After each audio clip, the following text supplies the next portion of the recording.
mission is so important to the way we treat people, and it comes out of the way St. Francis of Assisi was with people.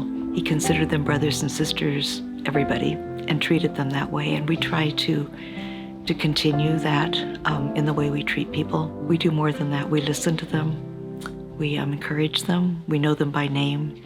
They know that we care about them, and our clients tell us that's really important to them. We are a community, and St. Francis House connects those that have with those that need. There's so many people that are struggling. There are people that need hope. They need to really experience the gospel in action, and that's what this organization is all about. The mission that they all march so strongly together on to provide the needs to this community in such a dignified way to everyone, to be so inclusive of that sort of special or fragile moment that a family may find themselves in, I think is just really special.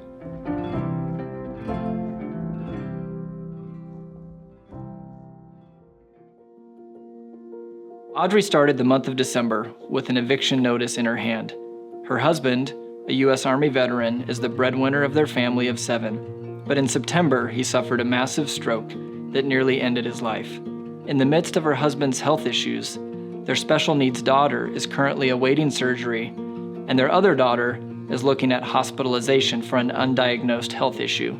Between the medical bills and the father not being able to work for several months, Audrey's family fell behind on their bills. Things have been bad for a while. I'm trying hard not to lose hope. St. Francis House was able to help Audrey with a portion of her rent. She shopped for necessities in the clothing bank and food pantry, and helped to navigate ongoing resources to help her family. Audrey left St. Francis House that day feeling hope for the first time in a long time. The primary program of St. Francis House is the clothing bank, and that just allows anyone in need to be able to come and get items free of charge, and they're able to hand select items that fit their needs and their style, and they can do that for themselves and their family. The chance that they get to have a store experience, and they're not rifling through containers that's all hung up like an actual store. I think that's special for them. Another program that is offered is our emergency assistance, where you're helping with maybe some emergency rent or rentals. There's also an emergency food bank, so in the event that somebody comes and they need food, we don't have to send them to another partner in the community to get food. They can actually go home with something to fulfill them or sustain them. We're also a place where the compassion and security meet as well. We're a safe place for a lot of people that just need a place and a friendly face and somebody to offer them hope, and that's a huge part of what we do. I was here one Saturday, and this lady drove in, 25, 30 years old, had a baby with her. Her baby had just a diaper on and she had shorts and a tank top. Her husband got arrested that evening. She came in here in an old beat-up car that was smoking and didn't run right. And Sister Pat came out and asked me if I would look at the car. We got it running for her. They gave her some gas money and brought her in here and clothed her and the baby, gave the baby diapers and food. And that was just one example of thousands of them that happen. What do you do with that person? You know, how They do don't you ever handle turn it? anybody away. No, they don't. No, never turn anybody away. So it's a good mission. Doris used to say, if God asks you to do something, he's not going to leave you out on a limb. He's going to be there. Jody's bipolar illness had reached a point at which she was unable to make it work every day. She had tried 3 different prescriptions, but none of them had helped her. The day came when her employer could no longer keep her, and she was let go. Unemployed, her bills piled up, and her depression deepened. Her landlord finally had to warn her of a coming eviction notice. This shock and the fact that the 4th prescription was beginning to have a positive effect jump-started Jody into action. She secured a job with FedEx and began to regain control of her life.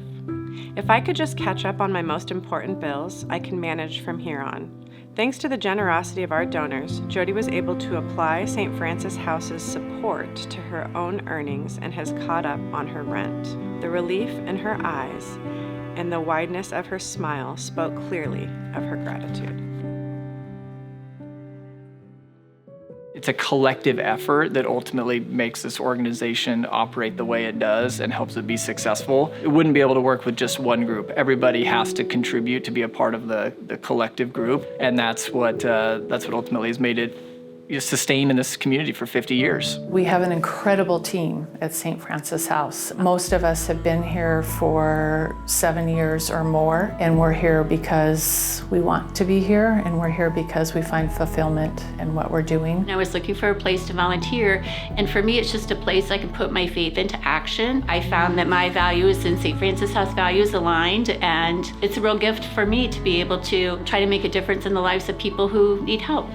So when I retired, I had some time and wanted to give back to the community, and St. Francis was, to me, a good opportunity to turn around and do that.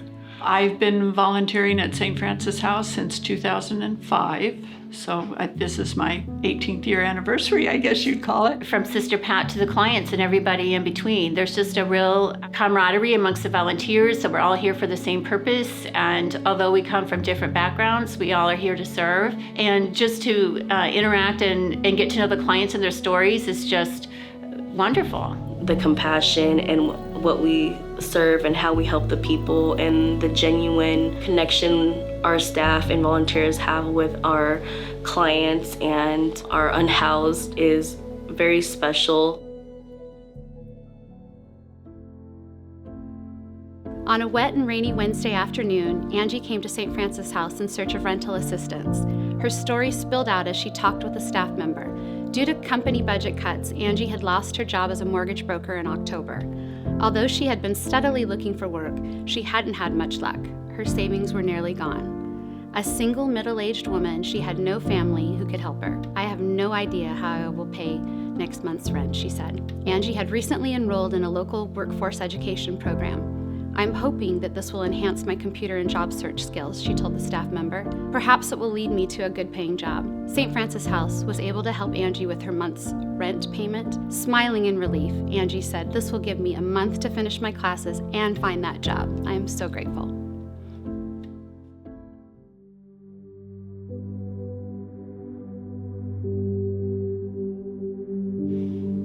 Well, I'm finishing my 23rd year here. I'm obviously advancing in age and in grace, but not advancing in energy. So it seems like a good time to transition to a new leader, to pass that torch on to someone who has energy to bring us into the future. And so I am planning to step back in the next fall. We are in the process of beginning a search for the next executive director. I feel certain that we'll find someone who is ready and energetic and willing to carry us into the future. I'm excited to see who that is.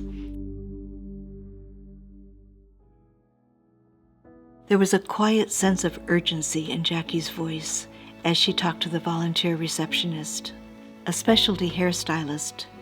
She had not had much work the previous week, and this meant that she would not be able to pay rent for the next few days at the motel. She and her husband and their 2 children would be living in their car.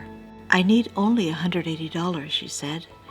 "I have client appointments for the next 3 days, so I'll be able to catch up on my motel rent then." Jackie's family had been going from motel to motel for close to a year. This was the first time they had not been able to cover their motel bill.